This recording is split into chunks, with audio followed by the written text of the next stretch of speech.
Next part है mechanism of breathing की, हम ब्रीदिंग कैसे करेंगे।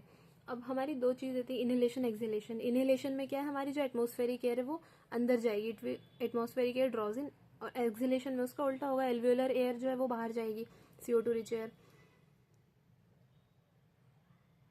और जो हमारी ये मूवमेंट्स हो रही है, एयर अंदर आ रही है, एयर बाहर जा रही है, वो कैसे जा रही है, तो movement of air in and out of the lungs is by pressure gradient between atmosphere and lungs. जो हमारे लंग्स और एटमॉस्फेयर दोनों के बीच में एक प्रेशर ग्रेडियंट है, उसके थ्रू हो रहा है। तो एयर हमेशा कहाँ से कहाँ जाएगी, हाई प्रेशर से लेके लो प्रेशर। तो movement from high to low pressure, high से लो प्रेशर की तरफ जाएगी हमेशा। जैसे कि हाई कंसंट्रेशन से लो कंसंट्रेशन की तरफ हमारी डिफ्यूजन होती है, वैसे ही एयर की डिफ्यूजन प्रेशर के अकॉर्डिंग होगी, हाई टू लो प्रेशर होगी।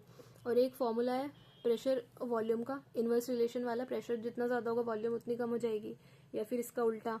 तो ये वाला फॉर्मूला बस याद रखना, ये रिलेशन याद रखना, you will understand mechanism of breathing.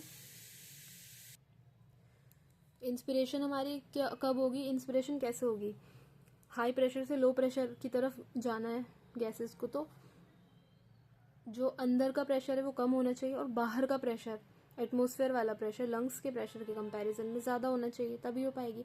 तो लंग्स में हमारा कैसा है, कम प्रेशर है देन एटमॉस्फेयर। लंग्स में कम प्रेशर को हम क्या बोलेंगे, नेगेटिव प्रेशर। कम मतलब negative pressure inside the lungs with respect to atmospheric air. Movement फिर कहाँ पे होगी इंस्पिरेशन में, एटमॉस्फेयर से लंग्स में, high pressure to low pressure, HPLP is high pressure and low pressure. इसमें इंस्पिरेशन में रोल होता है हमारे डायफ्राम का और एक्सटर्नल इंटरकोस्टल मसल्स का। किसका रोल होता है, diaphragm and external intercostal muscles. Diaphragm तो बता दिया था, एक्सटर्नल इंटरकोस्टल मसल्स क्या होती हैं, इंटरकोस्टल, इंटरकोस्टल मतलब है रिब्स के बीच में, इंटर मतलब बीच में, कोस्टल मतलब रिब्स। तो ये मान लो दो रिब्स हैं, इनके बीच में मसल्स होती हैं ऐसे आपस में, ऊपर नीचे वाले रिब्स को ऐसे जोड़ के जो मसल्स रखती है। तो इसमें हमारी बाहर की तरफ एक्सटर्नल इंटरकोस्टल्स होती हैं और अंदर की तरफ होती है हमारी इंटरनल इंटरकोस्टल मसल्स। ये वॉलंटरी होती हैं, स्केलेटल मसल्स होती हैं। इसकी हम अपनी मर्जी से इनको कॉन्ट्रैक्शन करवा के अपनी चेस्ट कैविटी को एक्सपैंड करवा सकते हैं, तभी हमारी इंस्पिरेशन होती है। अब इंस्पिरेशन में क्या है, डायफ्राम और एक्सटर्नल इंटरकोस्टल का रोल देखेंगे। डायफ्राम जो है हमारा, उसकी कॉन्ट्रैक्शन होगी, जब हमारी डायफ्राम की कॉन्ट्रैक्शन होगी, डायफ्राम में तो मसल से ही बनाया ना, तो वो कॉन्ट्रैक्ट करेगा। जब वो कॉन्ट्रैक्ट करेगा तो वो फ्लैट हो जाएगा। इंस्पिरेशन में हमारा डायफ्राम क्या हो जाता है, फ्लैट हो जाता है। नॉर्मली वो ऐसा होता है डोम शेप, बट इंस्पिरेशन में वो ऐसा फ्लैट सा हो जाता है।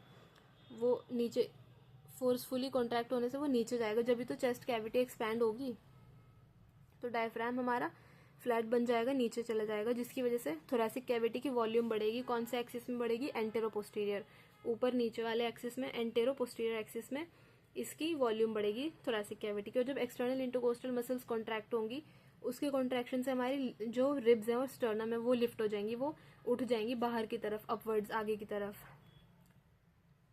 तो उसकी वजह से हमारे थोरैसिक कैविटी की वॉल्यूम बढ़ेगी फिर से, बट कौन से एक्सिस में, डोर्सो वेंट्रल एक्सिस। तो ये भी MCQ है कि डायफ्राम से कौन से एक्सिस में बढ़ती है एंड एक्सटर्नल इंटरकोस्टल से कौन से एक्सिस में बढ़ती है। डोर्सो वेंट्रल मतलब आगे पीछे वाला, आगे वाला पार्ट इज वेंट्रल, डोर्सो पीछे वाला पार्ट जहाँ पे हमारी बैकबोन होती है।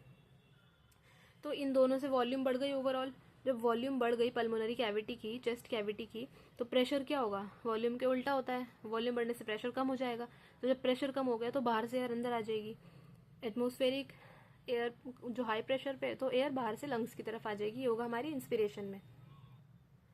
सी, ये हमारा डायफ्राम है, इसने कॉन्ट्रैक्शन किया तो ये नीचे आ गया, फ्लैट हो गया। नॉर्मली ये बहुत ऊपर होता है, डोम शेप का होता है, बट अभी ये नीचे आ गया। वॉल्यूम को बढ़ाना है ना, तो इसको नीचे आना होगा और इसको आगे जाना होगा, जब भी तो ये पूरी वॉल्यूम बढ़ेगी। तो डायफ्राम कॉन्ट्रैक्शन से नीचे आ गया और एक्सटर्नल इंटरकोस्टल की कॉन्ट्रैक्शन से रिब्स और स्टर्नम आगे की तरफ चली गई, तो इसकी वॉल्यूम बढ़ गई। वॉल्यूम बढ़ने से प्रेशर कम हो गया, तो एयर अंदर आएगी लंग्स के अंदर। तो ये हमारे इंस्पिरेशन में हो रहा है। अब दूसरी चीज़ है हमारी एक्सपिरेशन।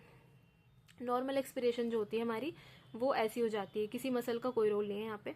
इसमें क्या है, वॉल्यूम जो है, अब वॉल्यूम, पहले वॉल्यूम बढ़ी थी इंस्पिरेशन के लिए, एक्सपिरेशन के लिए क्या होगी, वॉल्यूम थोरैसिक कैविटी की कम हो जाएगी, तो उसकी वजह से हाई प्रेशर होगा लंग्स में एटमॉस्फेयर के कंपैरिजन में। तो क्या होगा, डायफ्राम हमारा रिलैक्स कर जाएगा अपने आप, ये पैसिवली होगा, फोर्सफुल, ये हमें अपने आप ही होगा ये रिलैक्सेशन। यहाँ पे कोई कॉन्ट्रैक्शन नहीं हो रहा, उनका रिलैक्सेशन हो रहा है। डायफ्राम रिलैक्स करके अपनी ओरिजिनल शेप में चला गया, मतलब रिकॉइल कर गया, जहां से वो आया था वहीं पे रिकॉल कर गया, रिकॉइल हो गया, रिलैक्स हो गया, डोम शेप में वापस चला गया। एक्सटर्नल इंटरकोस्टल फिर से रिलैक्स हो गए, तो रिब्स और स्टर्नम भी वापस अंदर की साइड आ गए, पहले अपवर्ड्स हो गए थे, बाहर की तरफ आ गए थे, अब फिर से नॉर्मल, अब वॉल्यूम हमारी ओवरऑल कम हो गई, प्रेशर बढ़ गया, तो अब अंदर से बाहर की तरफ एयर चली जाएगी। ये हमारा एक्सपिरेशन का डायग्राम है।